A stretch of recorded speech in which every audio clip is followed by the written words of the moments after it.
Numbers chapter 13. This is part 5 of our series, Take the Lid Off. Numbers chapter 13. If you are still turning, don't worry, it's going to be up on the screen. You can read it up on the screen here in a second. Numbers chapter 13, beginning at verse 26.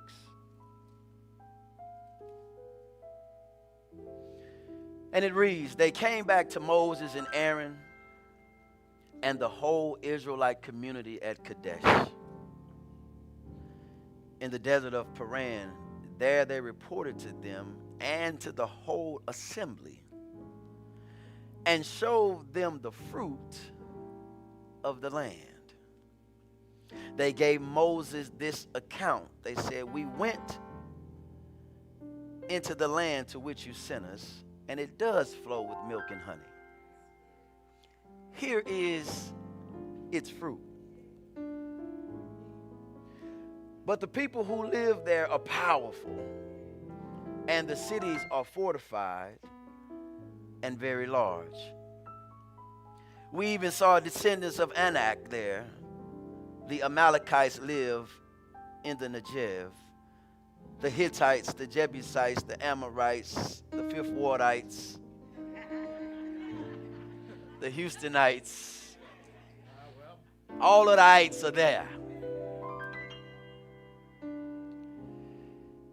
And he says, and the Canaanites live near the sea along the Jordan. Then Caleb silenced the people before Moses and said, we should go up and take possession of the land, for we can certainly do it. But the men who had gone up with him said, we can't attack those people. They are stronger than we are. And they spread among the Israelites a bad report about the land that they explored. They said, the land we explored devours those living in it. All the people we saw, they are of great size. We saw the Nephilim there, the descendants of Anak, come from the Nephilim.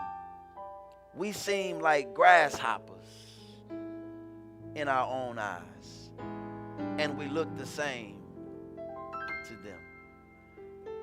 He that had ears to hear, let him hear today. I want to use for a take-home thought today, I see giants.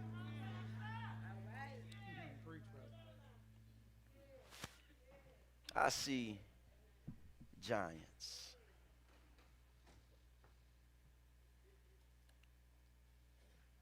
It's amazing how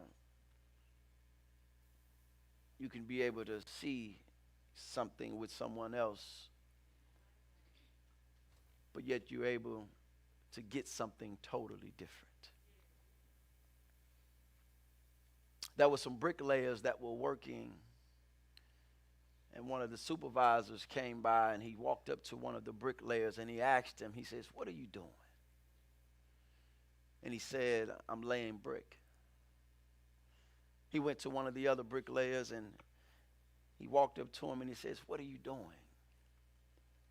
And he said, I'm building a wall.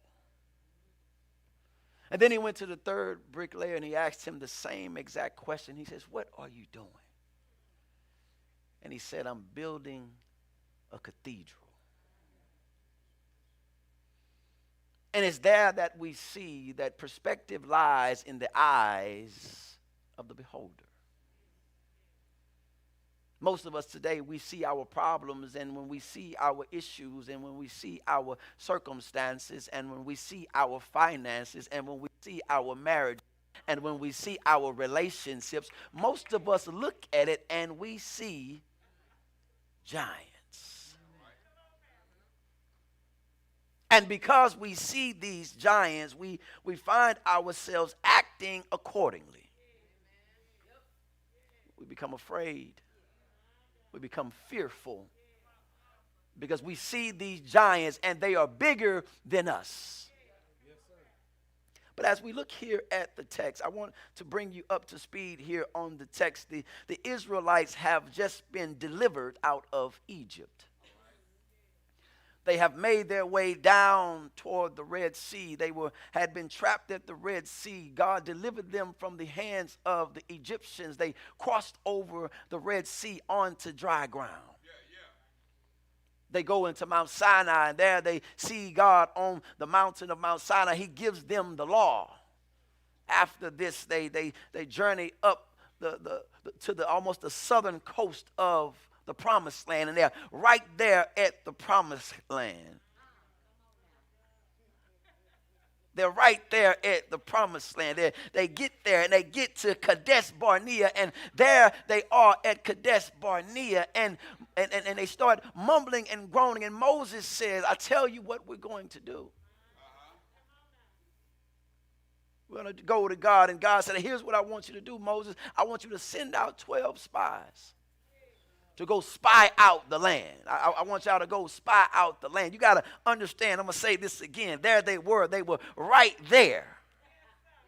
They were right there. They were at Kadesh Barnea. It was almost a throne's throw away from the promised land. They were actually, watch this, this is going to blow your mind. They were 11 days journey away. Let that sink in for a minute. To get to the promised land, to get to Horeb, it would only have taken 11 days. And what would have taken 11 days took 40 years. An 11 days journey. Talking about a week and a half, y'all.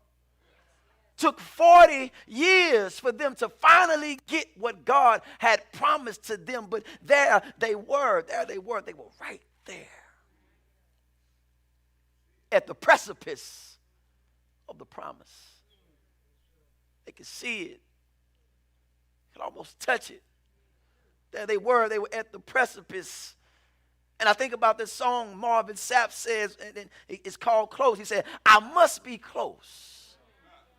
Oh, come on. Can I get somebody to testify this morning? I must be close to my destiny. Extremely close to my victory, because here comes the trials, the troubles, the jealousy, the envy. He said, I must be close to what you have for me. I must be close to my overflow. Extremely close to my miracle, because here comes confusion. Here comes problems. Here comes enemies. I just believe that I must be close to what you have for me. Can I give you something this morning? Things get hard when you get close.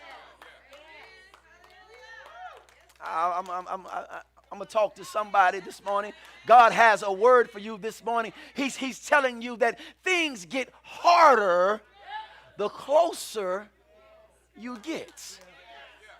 Some of you have been wondering why you've been going through all of the trials and the tribulations that you have been experiencing, and you have been going through what you're going through because you're getting closer to what God has for you. And the closer that you get, I have to be honest with you, the more problems that are going to arise. So I'm only talking to the people that's been close. If you ain't been close, I'm not talking to you. Because if you ain't been through nothing, that means, guess what? You ain't close enough yet. But those of us who've been close, you understand that sometimes as you get there on the precipice of the promise, that pain is inevitable. Somebody understands this a little bit better than what you're shouting right now. Somebody understands it because you're going through it right now. And you don't understand why I just stopped by to give you some good news. It's because, baby, you're close. But here's what you got to understand. The closer that you get, the more problems, the more troubles. As the old folk used to say, the more trials and tribulations. are going to come. And if you haven't experienced things getting rough, if you haven't experienced things getting tight, you ever been in this situation and it's just getting tight? It seems like you're trapped between a rock and a hard spot. It just seems like it's one thing after another. If it ain't this, it's that. If it ain't her, it's him. If it ain't they, it's them. It just seems like it gets harder as you stand on the precipice of the promise. It's because you're close. And I got to be honest with you, and I don't want you to mistake this, because everybody wants the promised land, and everybody wants the breakthrough, and everybody wants to shout, and everybody wants to throw up their hands. But it is the agenda of the enemy to disrupt, distract, and detour you from reaching the promise that God has for you. Don't worry, I'm going to say it again, because somebody needs that. Somebody needs that. It is the agenda of the enemy to disrupt, to distract, to detour you from reaching the promise that God has for you. So every time that you get close, it just seems like things just start to fall apart. Here it is, though. Here it is. They had the proximity.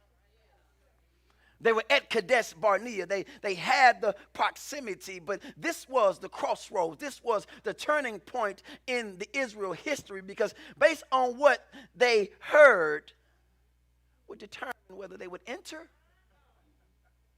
or retreat. Based on what they heard, they would either enter or retreat. So this was very, very important, because here it was that they decided to retreat. And they wandered for 40 years at Kadesh. Remember, Moses disobeyed God at Kadesh. He was also denied entrance into the promised land. Remember, Aaron and Miriam, they died right there at Kadesh.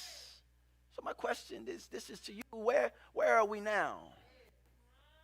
Where are we now? Where are you now? Are you right there at Kadesh, where you can almost see and touch and feel the promised land? But I stopped by to tell you that I'm not going to die here. Because I know that God has something for me on the other side. So I got to make up in my mind that I'm going to believe in the promise of God. Your proximity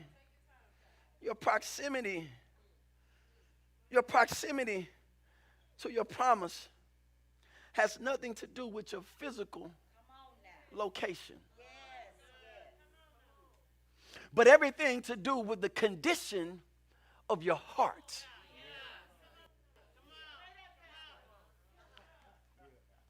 Your proximity to your promise has nothing to do with your physical location. Don't matter if you got church every Sunday. Your proximity to your promise has nothing to do with your physical location, but it has everything to do with the condition of your heart. Because it's where your heart is. I wish I had a Bible reader this morning. There will your treasure be. It's the condition of your heart. Because here's what God was saying. Here's what he was saying. He said this: if you can't obey me in the process, if you can't obey me in the process, how can you live in the promise?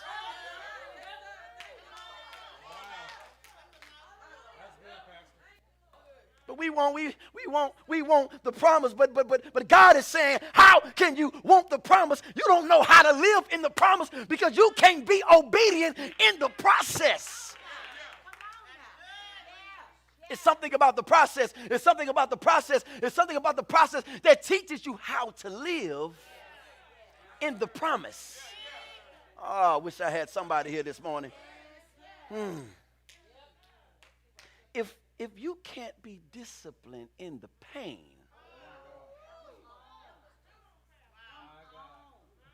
if you can't be disciplined in the pain, then how will you respond in prosperity? We see it all the time. We see it all the time when folk get a little money. Y'all know I ain't lying. Folk get a little money, they start acting a little different. They get a little change, they start acting a little strange.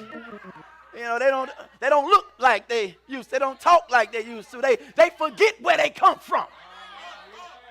And so it's important that you understand the discipline of pain, because the discipline of pain will prepare you for the promise.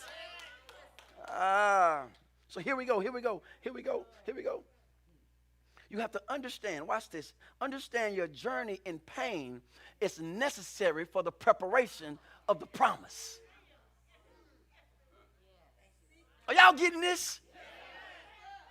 You understand that your journey in pain, it was necessary for part of the preparation for the promise. Because here's why. Look at Israel. God had to teach Israel who he was. That's why they had to continue to go through it, because they had forgotten. This was a new generation. This wasn't the generation of old. So God had to teach them who he was. And not only did God have to teach them who he was, but he had to teach them who they were. Because they didn't know who they were in God. And so therefore, they were taught who they were. Because true character is revealed in the face of adversity. You want to know who somebody really is, you got to see them in their worst state. You want to know who you are? You are who you are when you're really down and out. That's the real you. That's the real you. But everybody is good when the money flowing. Everybody is good when things are going great. Everybody is okay when the sun is shining. But baby, when the storm comes, that's when we find out if you're really who you say you are. That's when we find out where your faith really lies. That's when we find out if all of them prayers you've been praying, are you really going to stand on them? That's when we find out, are you going to stand on the promises of God? So you complain about the pain. We complain about the process. We complain about the difficult. We complain about the detours. We complain about the discouragement, when all the time God is preparing you to live not in proximity, but he's preparing you to live in the promise. So then we get to the next part of the text. This is when it starts getting good. It starts getting good, because it says, there they reported to them and to the whole assembly and showed them the fruit of the land. They gave Moses this account. My Bible readers, I need you to open your Bibles, because I want you to see this. Watch what they said, because you ever want to miss nothing in the text. God is always revealing himself in the text. And watch what he says. He says, we went into the land to which you sent us. Did y'all get it? Y'all got it? I'm going to say it again. Some of y'all just be saying, yeah. Yeah, we got it, Pastor. Watch this. We went into the land which you sent us. Wait a minute. This is the promised land. This is the same land that has been promised to our forefathers. The same land that was promised to Abraham, Isaac, and Jacob. This is that land that has been promised to them. This is everything that we have been praying for. This is everything that we've been dreaming about while we were in while we were in Egypt, and while we were trying to build brick with no straw. This is everything that we dreamed about. And their response was, we went into the land which you sent us. We can already see that this is about to be a negative report. That's just like somebody started off saying, see, what had happened was. You already know then, you about to believe half of what they say. But they said, we went into the land to which you sent us. You can hear the negativity in the language of the response. And it was amazing to me that they had forgotten where they come from. Just a year ago, almost a year and a half ago, they were in bondage. They were in slavery. And now they finally get a chance to walk into the promised land, and their response is, this is the land which you sent us? And then that's when the Lord showed me this. He said, sometimes we can be delivered, but not transformed. This is us. God is talking to here in the text. We want to see it as Israel. We want to always condemn Israel for what they did, but you got to really see it for yourself and put yourself in the text. They had been delivered, no doubt. They were delivered out of Egypt. Most of us are delivered. You know how we say, I've been delivered from all of that. You know, that's what we say. I've been delivered from going to the club. I don't go to that club no more. Nah, that place you went to, it's just shut down. Yeah. You said, you know, baby, I've been delivered from dressing like that. No, that's because you can't wear it no more. Girl, you know, I've been delivered. I don't eat that kind of food no more. That's because you got high blood pressure. But there are times, watch this.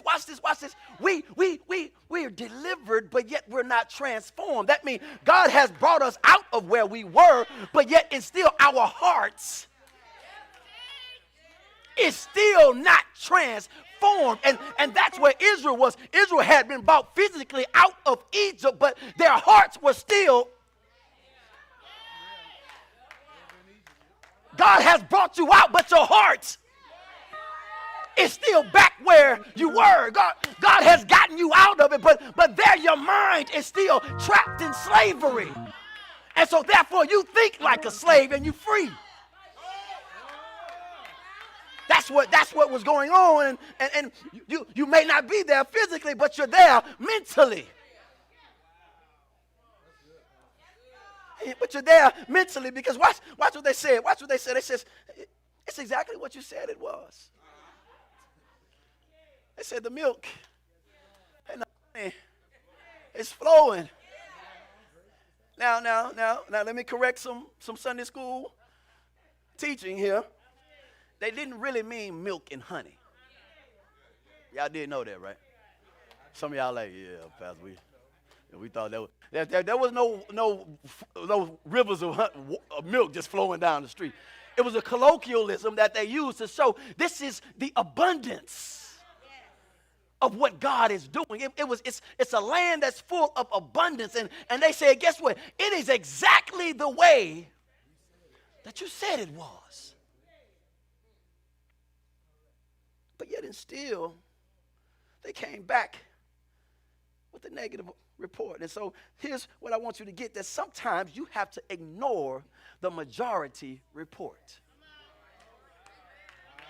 Just because everybody is saying it doesn't mean that it's true. Just because everybody is doing it doesn't mean that you need to be doing it. Just because everybody is posting it don't mean that you gotta share it. So here it was. They focused on the distraction rather than focusing on the destiny. Does everybody see that? They see the promised land. They walked through it. They got a chance to actually walk on the ground that God had promised them. They were there 40 days and then they came back. But yet and still, they focused on the distractions, because listen to what they said. They talked about the promise of the productivity. They said, here's the fruit. But as soon as they showed the fruit, they started talking about the power of the people. Why? Because every time God will show us something and God will reveal just a little bit of it. He never gives us all of it, but God will give us a little piece of it. But when he gives us a piece of it, we can't truly receive it because, watch this, we give people too much power. we give people too much power. We give them power. There are people who don't live in your house that run your house. There are people that control you at work and they control you at home. There are people that you haven't talked to in years and they still got a hold on you because every time that you think about them, you just go back to being who you were. We give people too much power. You wonder why you can't love in your currently relationship because guess what? You still hurt from the past relationship. That's why he can't have all of you because somebody else, you still letting them hold on. And it's amazing to me how much sometimes unforgiveness, oh Lord. It's amazing to me sometimes how much unforgiveness will free the other person but keep you locked up. And you can't get free because you won't forgive. And so therefore, that person has moved on with their life. They done went on and doing something else. And here you are still crying at night. You still in the dark. You still moaning and griping and complaining. When God has said, let it go. Let it go. Let it go. Let it go. But we give people too much power. And it's interesting. Watch this. It's interesting that, I don't want you to miss this. It's interesting that your childhood trauma grows up to be adult trauma. There are things that you were dealing with as a child. I know I'm talking to somebody right now. That you are still dealing with as an adult. And as you grew, your trauma grew right along with you. And what God is saying right now, that the only way that you're going to get past it, baby, is you got to receive what I have for you. And what I have is a lot more than what you won't let go of. My God, my God. We give people too much power. So they saw the promise of productivity. They came back and talked about the power of the people, and then they went into the present physical incompetence of themselves. You ever work with somebody that's always good at pointing out the problems? They can point out all the problems, but can't ever give you a solution. But they can point out all of the problems. But listen to what they said. They have taken the promise. This is oh man, this is good. Watch this. They have taken the promise and turned the promise into a problem. What was supposed to be victorious, you're looking at it as defeat. They took what was promised and turned it into a problem. So they have this report. And they have this negative report. They have this majority report.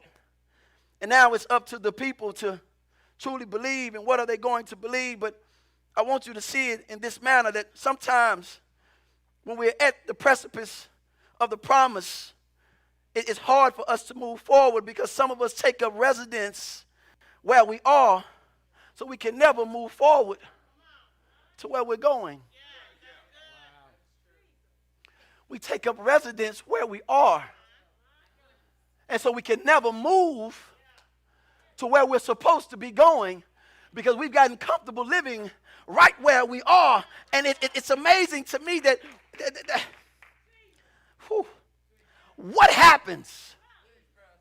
What happens when what you see keeps you from the promise? You know, some of us have been in church all our life, and to be honest with you, sometimes we've seen too much.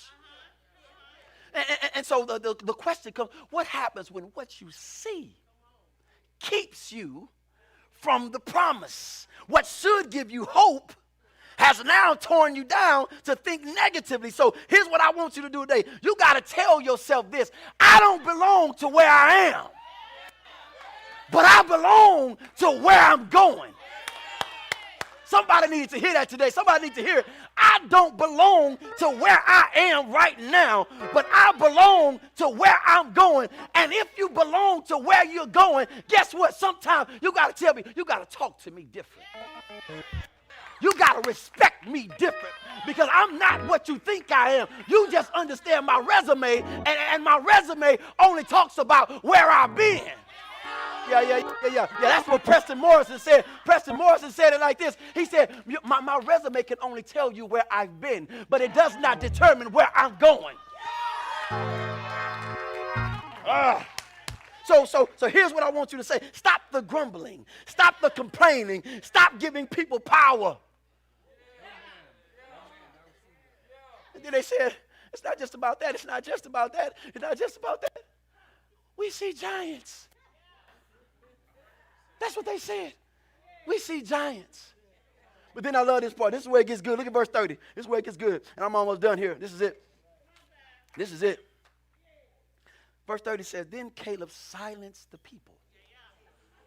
Now, mind you, there were 10 spies that came back and gave a negative report. There were 10 spies that came back and gave a negative report. There were 2 spies that came back and gave a positive report. The 2 spies were people that we know. We don't know all them other names, all them Iamani, and we don't know who they are. It's a reason why we don't know who they are, because they didn't come back with a positive report. And so while you have to ignore the majority report, sometimes you have to embrace the minority report.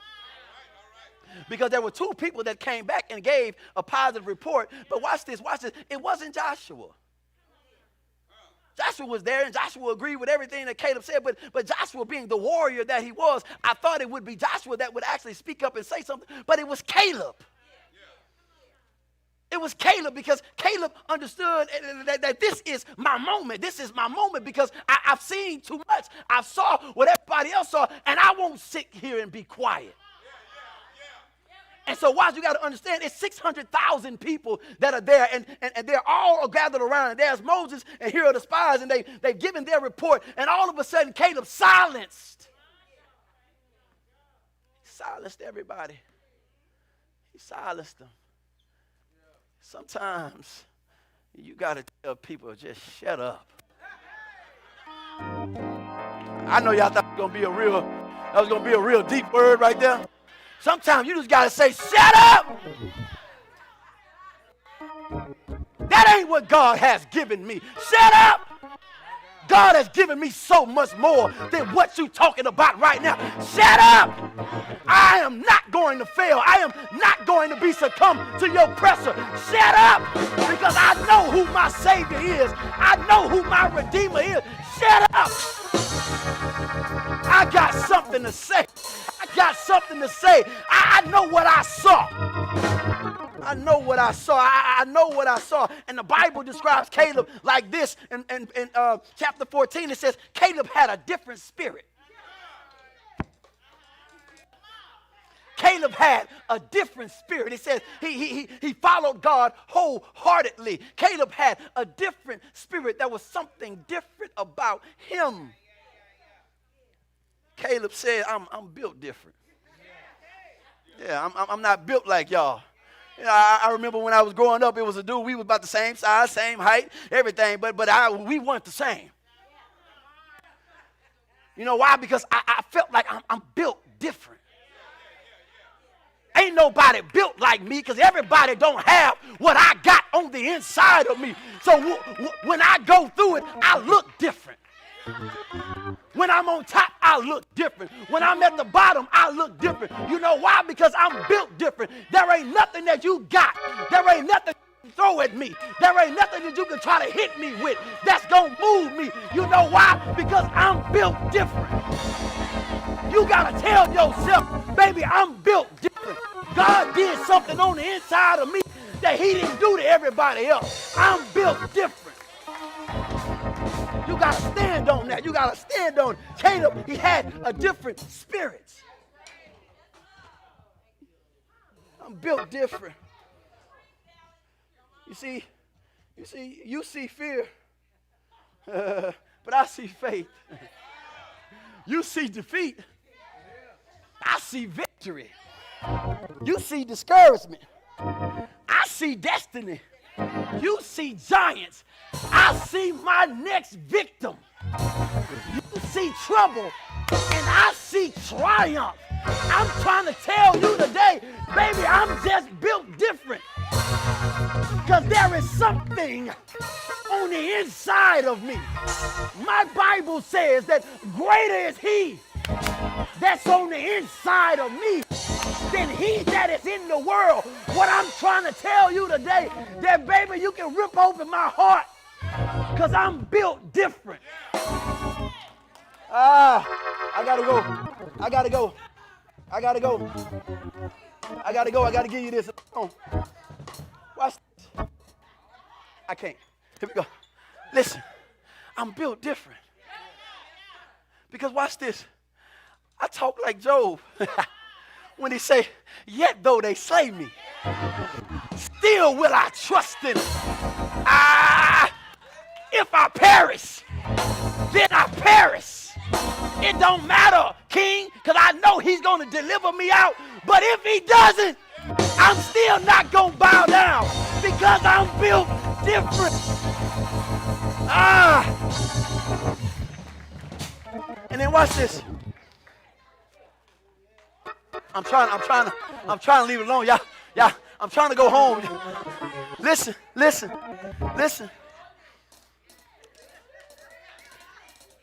My family is impacted by my faith. Here's why. Those that believed, the two that believed, Caleb and Joshua, they were able to see the promised land. Those who didn't believe died right there. So because of your belief, your family can be impacted. Your generation can be impacted. You can be able to impact everybody that sees. I know that I got to live right. I know I got to do right because I want my family to have the promise that God has promised them.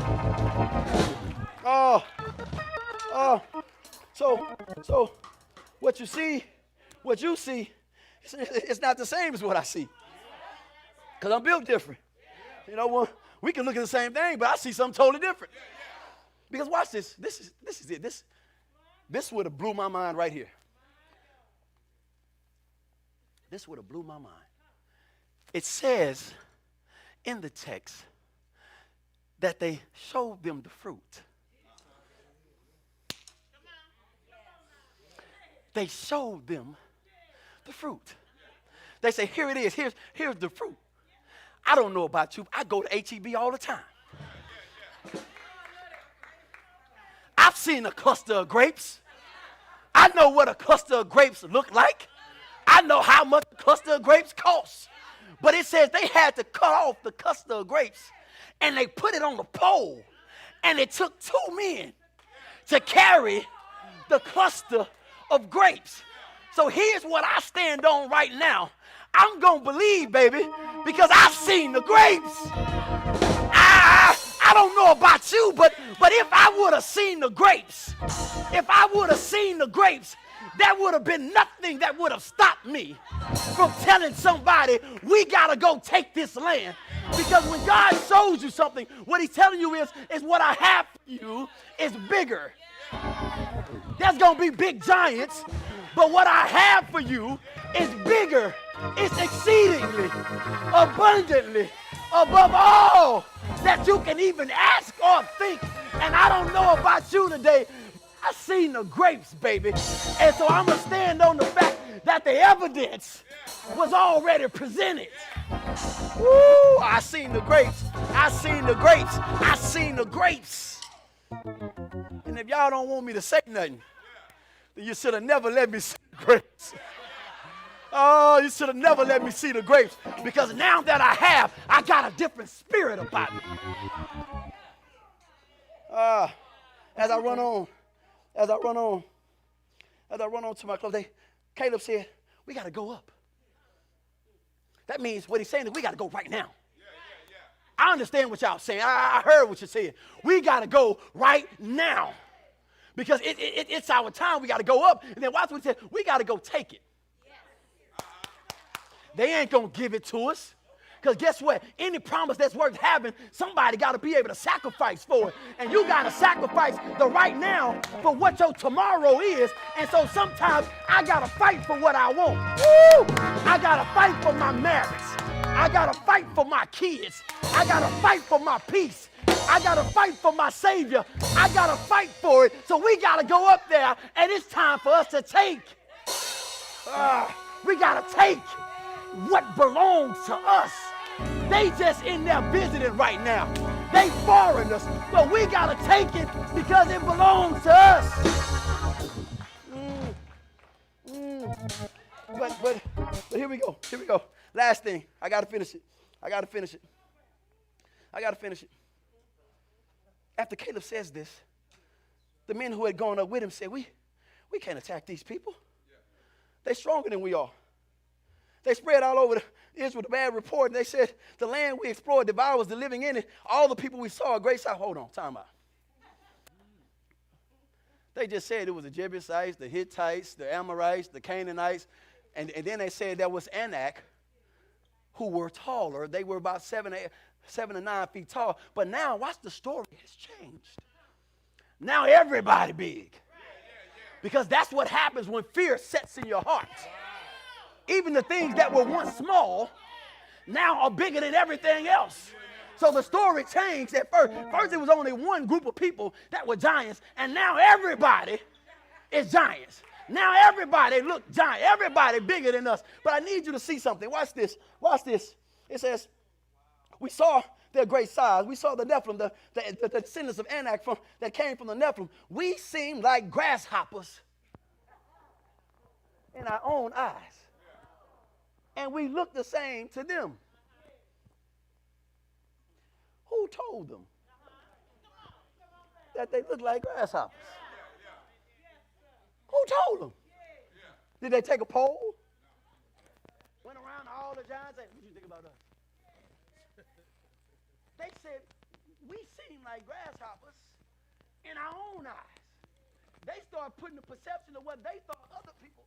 Oh, man. Woo. They started putting a perception of what they thought other people thought about them, and so they started acting out of their fears. Oh, my God. If you remember in Joshua 2, when they went over there and Rahab was over there, Rahab said, we heard about your God. Woo. We heard about your God who dried up the Red Sea, and it melted us in our own flesh. We were terrified because of what we heard. While they were over there thinking about being scared of the giants were over there being scared of who they were. Because the giants understood that their God, the God that freed them out of Israel, the God that freed them out of Egypt, is much bigger than who we are. So here it is. Here's what I want you to leave with. Understand this: that they were giving out facts, but there's a difference between what's fact and what's truth. Because fact is the evidence of what's seen. If I show it to you, it's a fact. If I say that's a chair, that's a fact. It got 4 legs on it, it's a chair, it's a fact. But there's a difference between fact and there's a difference between truth. Because fact is the evidence of what's seen, and truth is the evidence of what's believed.